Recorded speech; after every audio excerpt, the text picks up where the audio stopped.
welcome back to the channel. Today I'm going to show you how to make this super cute Valentine's type cake, and it's easy, I promise. So here we go.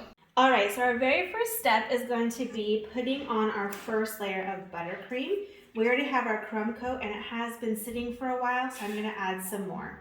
This doesn't have to be perfect because there will be 2 more layers with our colored frosting that is going on next. Alright, so just bring it around. Get a nice layer on it, and then start bringing it down our sides. Like I said, it doesn't have to be a perfect consistency yet. We're gonna get this nice and smooth. All right, I've got my coat of buttercream on, and as you can see, I flattened my top and I left this edge, and here's why I left the edge. I'm gonna come over, and I wanna have a rough edge at the top.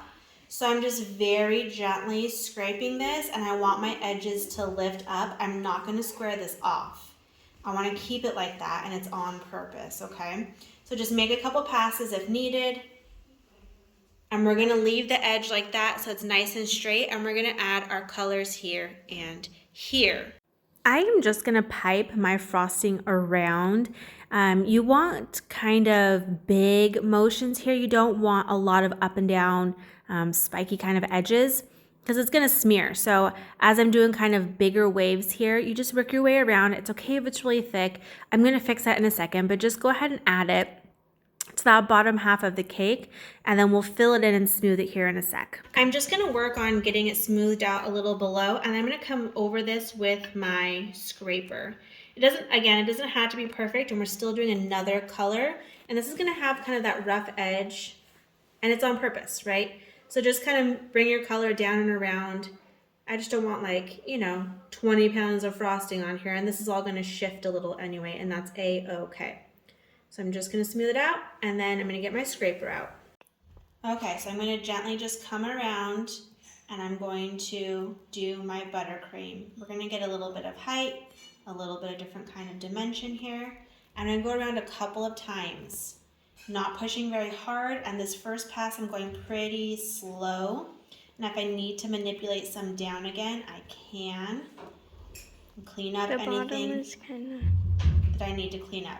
Now if the bottom isn't fully covered, it's actually okay, because guess what?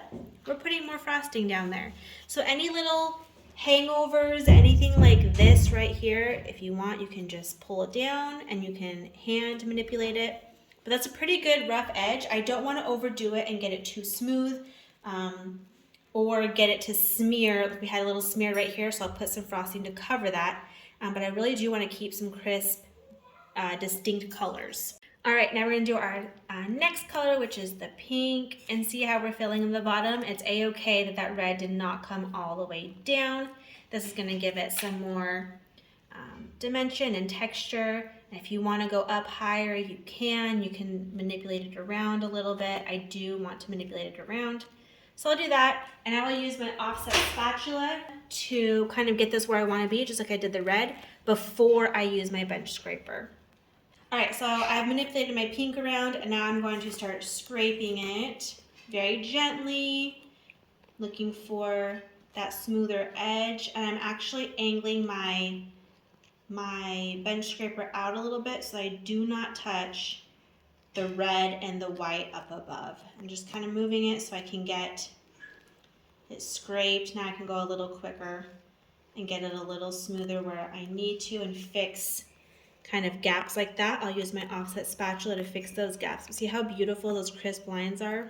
All right, so we're gonna go ahead and put some gold paint. I'm just using a little bit of extract on an edible brush. If you don't have extract but you do have vodka, that also works, or vice versa. I have both. This is just what I grabbed. And I'm using edible luster. I want actually kind of a good amount on there, because as I dab across, I don't want to mess up the buttercream. So I'm just gonna keep getting a nice amount on there, dipping it into my luster dust and bringing it back over. I don't, see how some just fell? I don't want my dust getting all over the buttercream, so give it a good tap as well.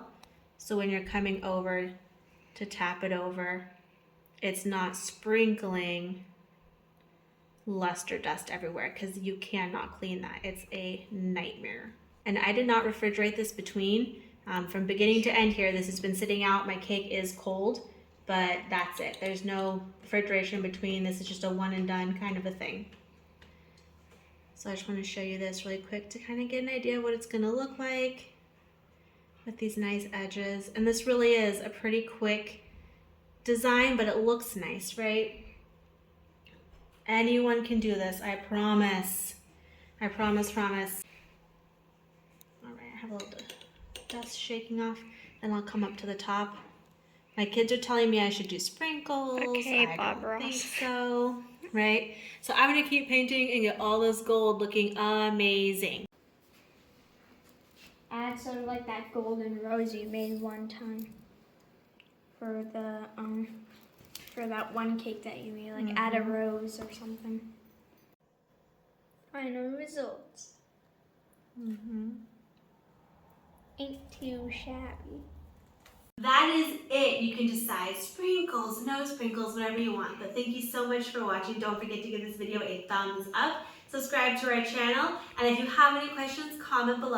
I'm happy to answer them for you. Bye!